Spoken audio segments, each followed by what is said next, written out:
Actual shape कैसा होता है? स्पाइरल होता है। बट आपको यहाँ स्फेरिकल फॉर्म का दिख रहा होगा, रीजन दैट जब हमारी जो प्रोजेक्टर स्क्रीन है वो स्फेयर के फॉर्म में, जो इसको एक स्फेरिकल लुक देता है।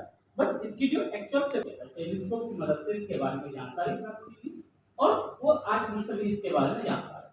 अब इस गैलेक्सी में आपको बहुत सारे ब्राइट कलर के ऑब्जेक्ट दिख रहे हैं, दिख रहा है? अब बताइए ये जो ब्राइट करते ऑब्जेक्ट हैं ये है क्या? स्टार। ये क्या है? तारे हैं, ठीक है। जिसके बेसिक सवाल तो सन हम लोग आग के गोले के रूप में जानते हैं, फायर बॉल के नाम से जानते हैं। और सन है पूरे सोलर सिस्टम का मेन कंपोनेंट होता है। उसके पीछे क्या रीजन होता है कि पूरे सोलर सिस्टम के मास का बात करें 99.99% मास अकेला किसके पास होता है? सन का। रिएक्शन के बारे में पढ़े होंगे कि कुछ रिएक्शन एक्सोथर्मिक होता है, कुछ एंडोथर्मिक होता है, कुछ में उष्मा की उत्पत्ति होती है। तो यहाँ क्या होता है हाई अमाउंट में जब ये रिएक्शन होता है तो बहुत हाई अमाउंट में एनर्जी रिलीज होता है और उसी एनर्जी को हम सभी महसूस भी करते हैं। और सभी जो प्लैनेट कि इसके ऊपर कुछ 8 छोटे-छोटे गोले आपको दिख जाते हैं। उसमें जो 4 बिल्कुल छोटे-छोटे गोले होते हैं वो हमारे इनर प्लैनेट होते हैं। मरकरी, वीनस, हमारा मार्स, जो हमारा ये 4 बिल्कुल छोटे-छोटे गोले जिसको देख मतलब एक सिक्के की तरह आप देख पा रहे हैं। और बाकी के जो 4 बड़े बड़े प्लैनेट हैं जिसको आउटर प्लैनेट कहते हैं वो चारों आपको बाद में दिखेंगे, जो जुपिटर से यूरेनस नेपच्यून तक। तो अब हम लोग यहाँ से भी विजुअलाइज करके समझ सकते हैं कि सन का और अदर प्लैनेट के साथ क्या है।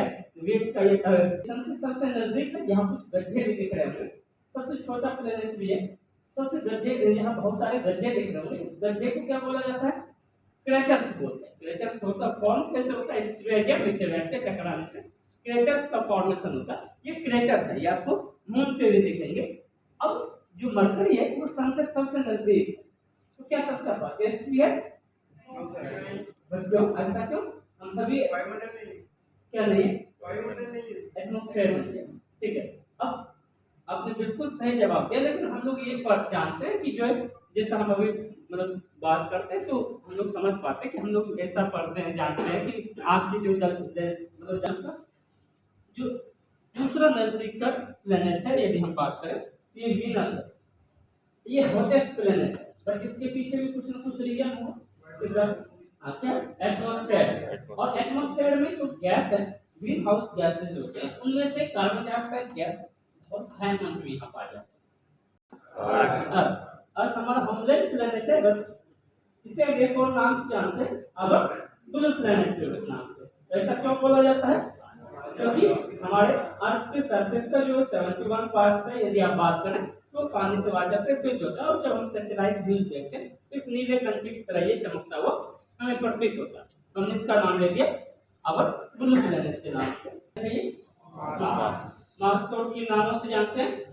रेड प्लेनेट के नाम से जानते हैं। तो मार्स रेड प्लेनेट है, बट इसे हम रेड प्लेनेट बोलते क्यों हैं? आप देखेंगे ये जो 4 बड़े स्क्वायर है ये पूरे सोलर सिस्टम का सबसे बड़ा माउंट है। क्या नाम है उसका? ओलंपस। हाँ, ओलंपस माउंट। जो माउंट ये माउंट ओलंपस मास की पीक है।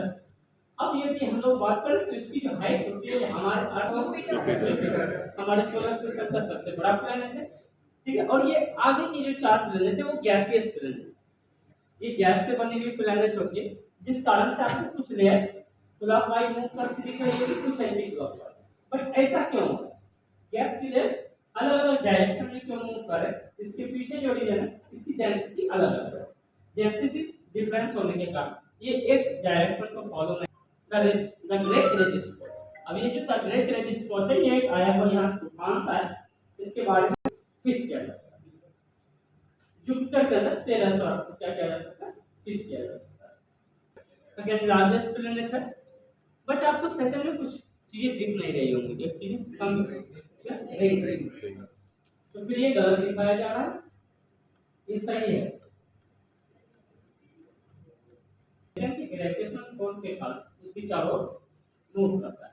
तो जब हम यहाँ से देखते हैं टेलीस्कोप से देखते हैं हम पाते हैं कि उसके चारों एक रिंग्स की तरफ कुछ चीजें मूव करती हुई दिखती है और हम लोग उसको रिंग्स के रूप में जानते हैं। तालाब है और उसके अंदर हम सेकंड को भिगोने का कोशिश करते तो नहीं भिगो पाएंगे। रीजन है कि हम सभी जानते हैं, साइंस में हम सभी ने पढ़ा होगा इसकी डेंसिटी कम होती है वो ऊपर की ओर क्या होता है, तो सेकंड क्या होगा ऊपर की ओर फ्लोट करता रहेगा, वो उस पानी के अंदर डूबेगा। सिमिलर दिख रहा होगा और क्वालिटी भी लगभग सिमिलर। तो जो नेपच्यून है ये आपको कुछ लाइट ब्लू दिख रहा होगा। इसके पीछे क्या रीजन है, ये एक तो सन से बहुत ज्यादा दूर है, दूसरा मेथन गैस। तो ये सन से थोड़ा, यदि हम बात करें नेपच्यून के बारे में, और मेथन गैस के कारण ही नहीं, ये इसके सन से डिस्टेंस होने के कारण ये कोल्ड गैस होता है।